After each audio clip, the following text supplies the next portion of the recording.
जय हिंद साथियों, स्वागत है आप सभी का आज की इस क्लास में। आज की इस क्लास में हम सोडियम से आगे जो हमारे महत्वपूर्ण धातु हैं उनके बारे में अध्ययन करेंगे। तो चलिए हम बिना देरी किए क्लास को स्टार्ट करते हैं।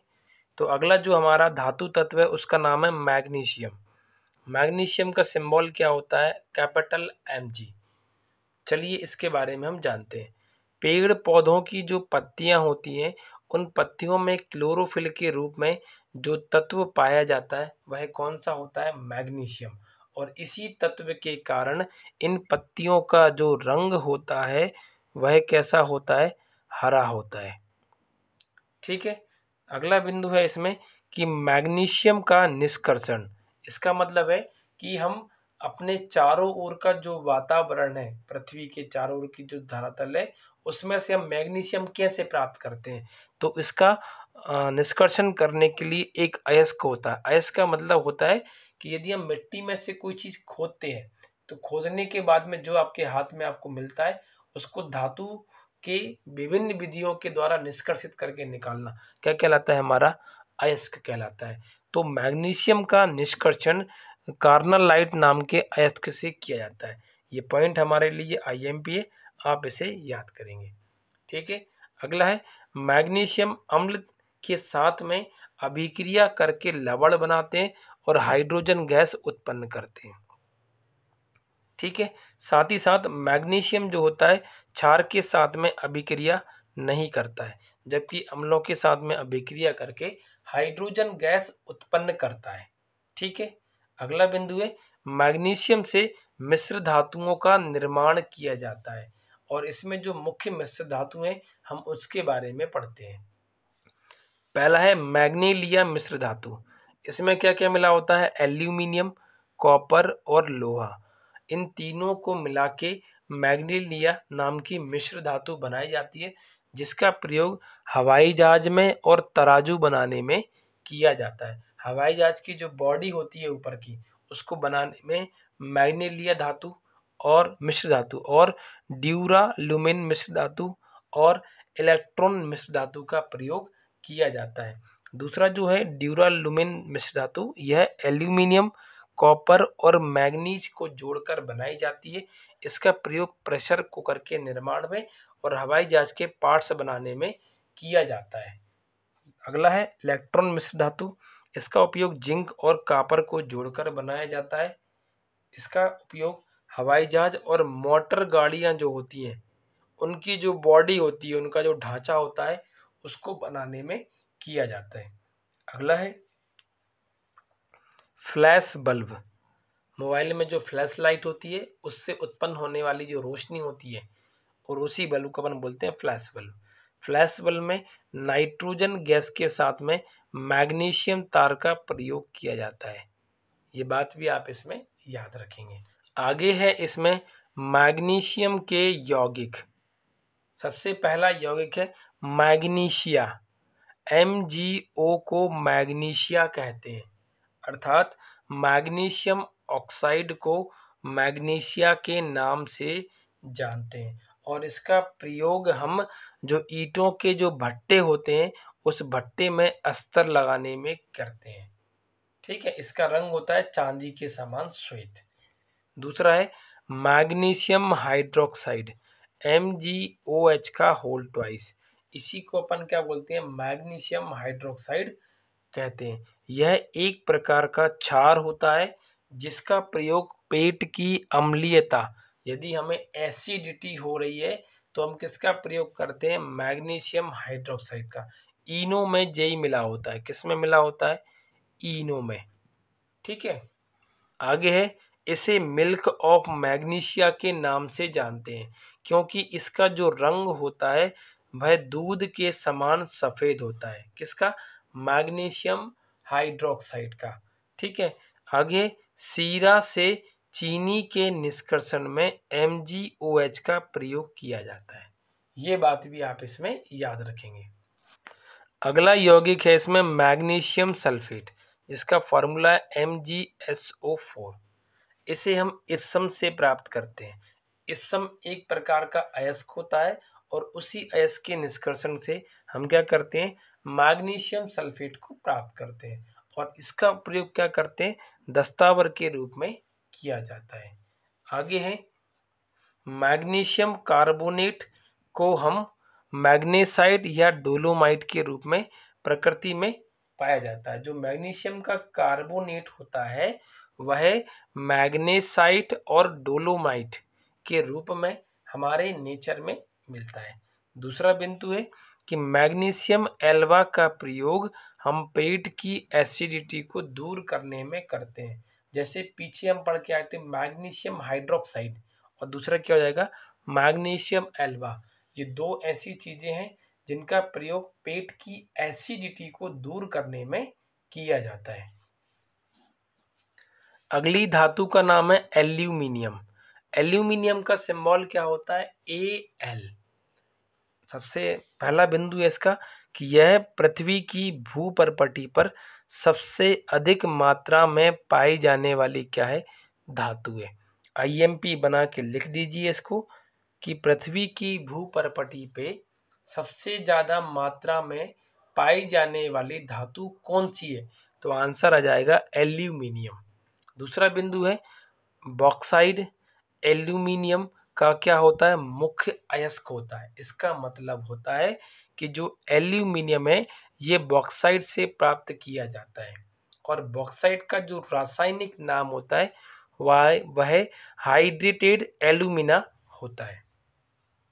आगे जब हम एल्यूमिनियम की अभिक्रिया सांद्र HCl से करवाते हैं तो एल्यूमिनियम क्लोराइड और हाइड्रोजन गैस उत्पन्न होती है।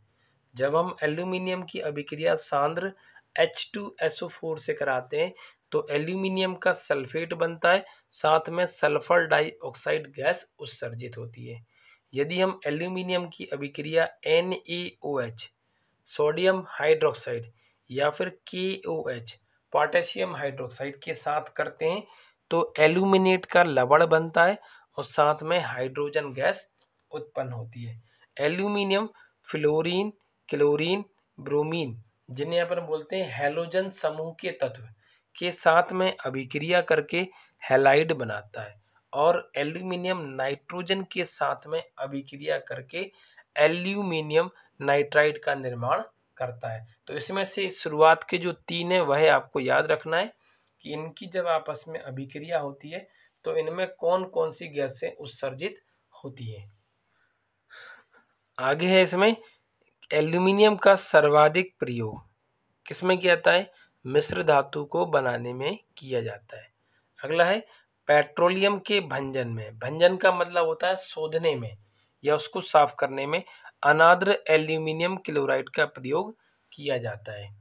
अगला है एल्यूमिनियम बॉक्साइड कोरंडम इत्यादि के रूप में भी पाया जाता है।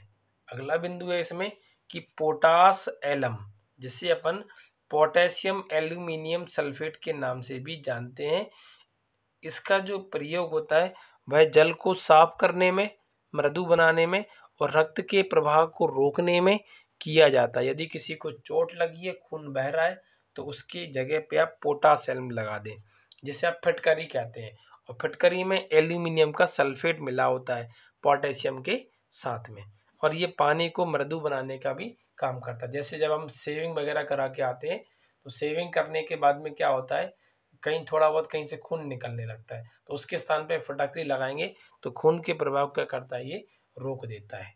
ठीक है। अगला बिंदु है इसमें कि एल्यूमिनियम कार्बाइड जिसे अपन Al4C3 कहते हैं को मेथेनॉइड के नाम से जानते हैं और जब ये मेथेनॉइड जल से क्रिया करता है तो मीथेन गैस का निर्माण करता है। ये बात आप इसमें याद रखेंगे। अगला बिंदु है कि जल रोधी कपड़े बनाने में ऐसे कपड़े जिन्हें पानी में डालने पर गीले नहीं होते हैं उनको बनाने में हम एल्यूमिनियम हाइड्रोक्साइड का प्रयोग करते हैं। IMP है, याद रखेंगे आप इसको। अगला बिंदु है कि एल्यूमिनियम सल्फेट को हेयर सॉल्ट के नाम से भी जानते हैं क्योंकि फिटकरी बनाने में इसी यौगिक का क्या करते हैं, अपन प्रयोग करते हैं। ठीक है, चलिए अब हम इसमें आगे बढ़ते हैं। अगले तत्व का नाम है कैल्शियम।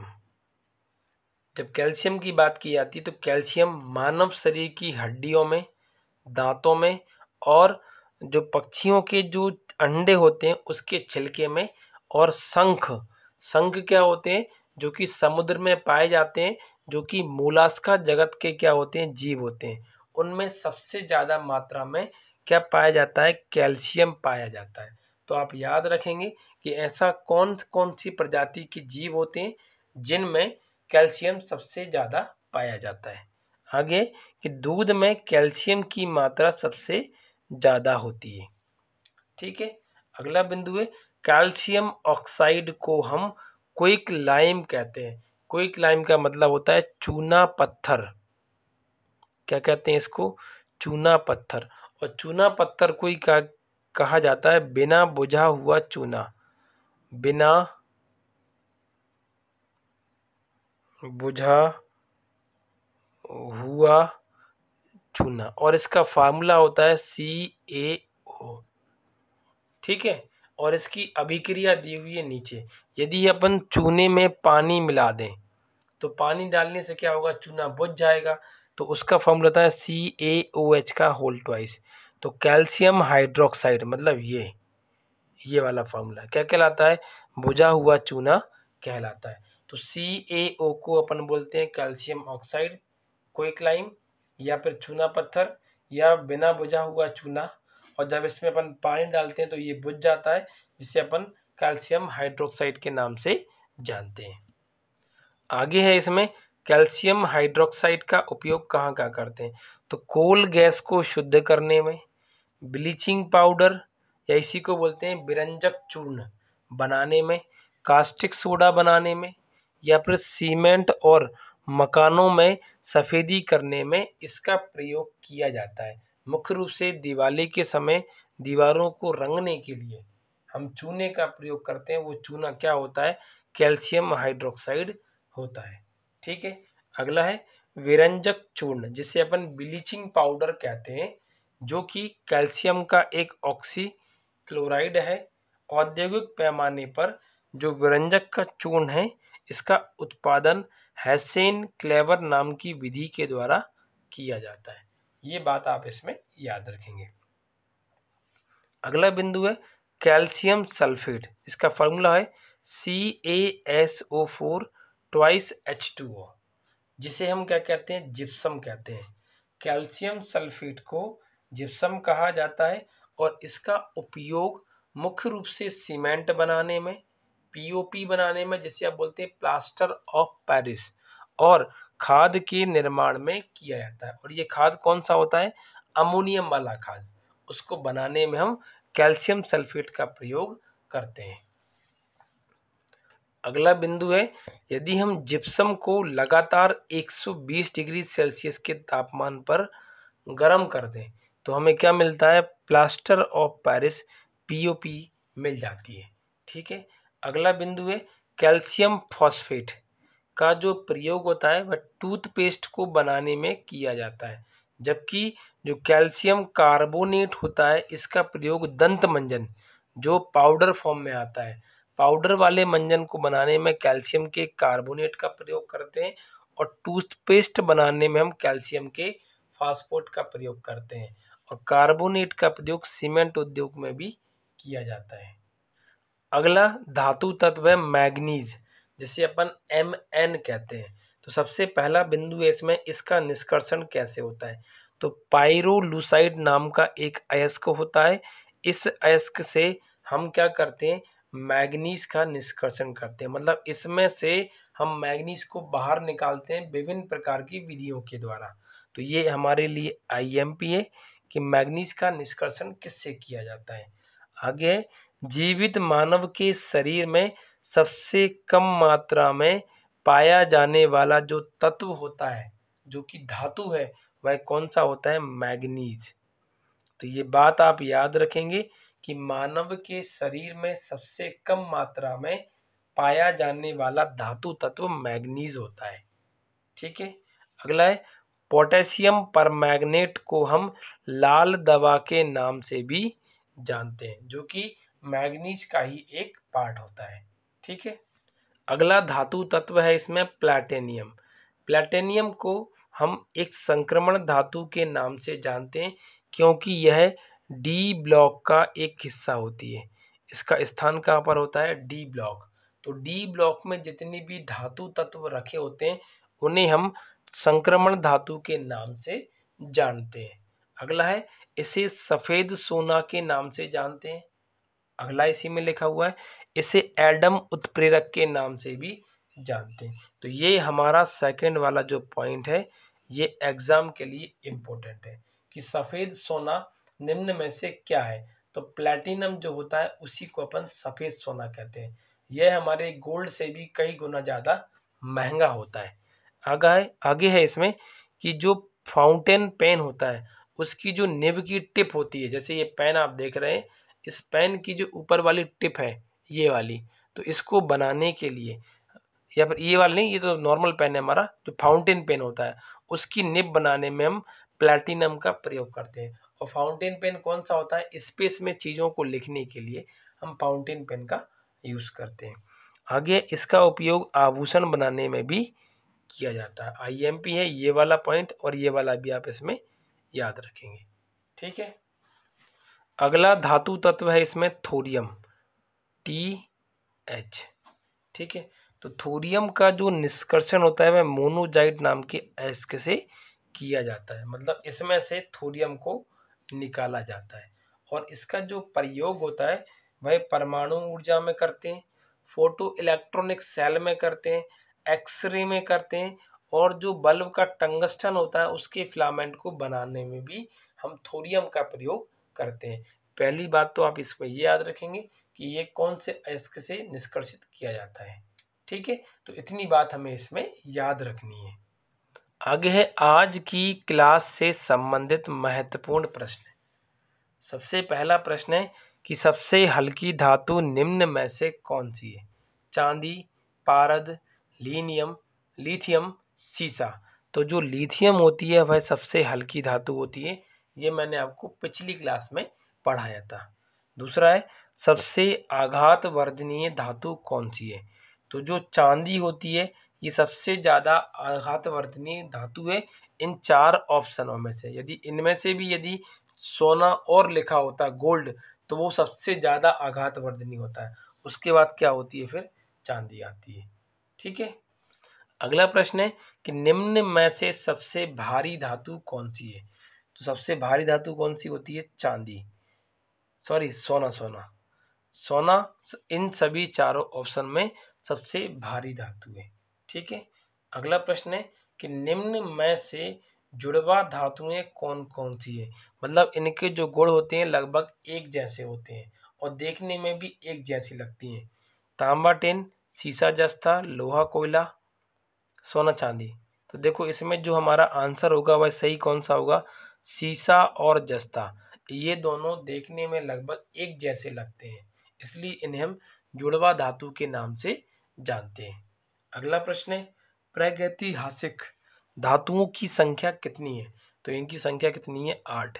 ये मैंने आपको कल क्लास में पढ़ाया था। ठीक। अगला प्रश्न है कि सामान्य तापमान पर धातुएं किस अवस्था में होती हैं? तो सामान्य तापमान पर जितनी भी धातुएं होती हैं केवल पारे को छोड़कर सभी ठोस अवस्था में पाई जाती हैं। ठीक है। अगला प्रश्न है इसमें कि 1 ग्राम सोने से कितना लंबा तार बनाया जाता है? तो 1 ग्राम सोने से लगभग 2 किलोमीटर लंबा तार बना लिया, क्योंकि इसकी जो आघात वर्धनता और इसकी जो तन्यता होती है सबसे ज़्यादा होती है। इसको जितना आप खींचेंगे उतना ज़्यादा ये खिंचता हुआ चला जाएगा। ठीक है। तो ये बात आप आईएमपी बना के लिख लें, ये क्वेश्चन हमारे एग्जाम के लिए इम्पोर्टेंट है। ठीक है। अगला प्रश्न है कि धातुओं की संख्या कितनी होती है? 90, 91, 98, 93। तो सही उत्तर क्या हो जाएगा हमारा? 93। कुल तत्व हैं 118, उनमें से 93 तत्व कैसे हैं? हमारे धातु तत्व हैं। ठीक है।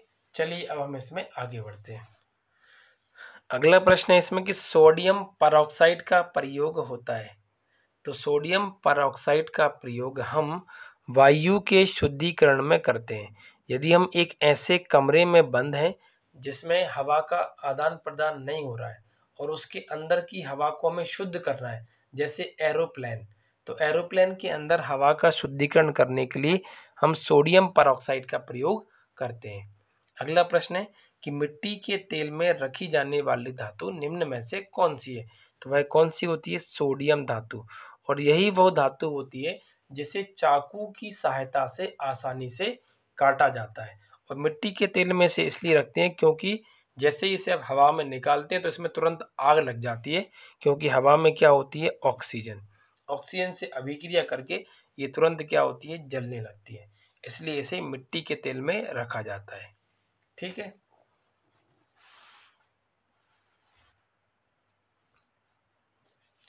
अगला प्रश्न है कि पादपों की पत्तियों में कौन सा तत्व पाया जाता है?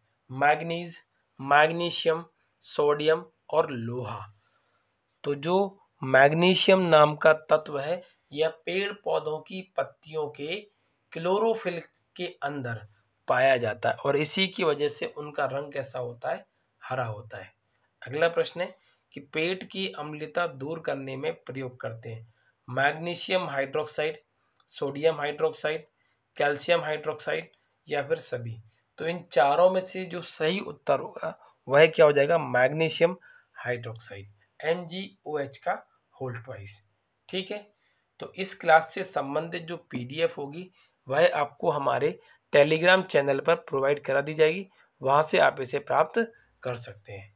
ठीक है। तो आज के लिए इतना ही, मिलते हैं हम अगली क्लास में। तब तक के लिए नमस्कार, धन्यवाद।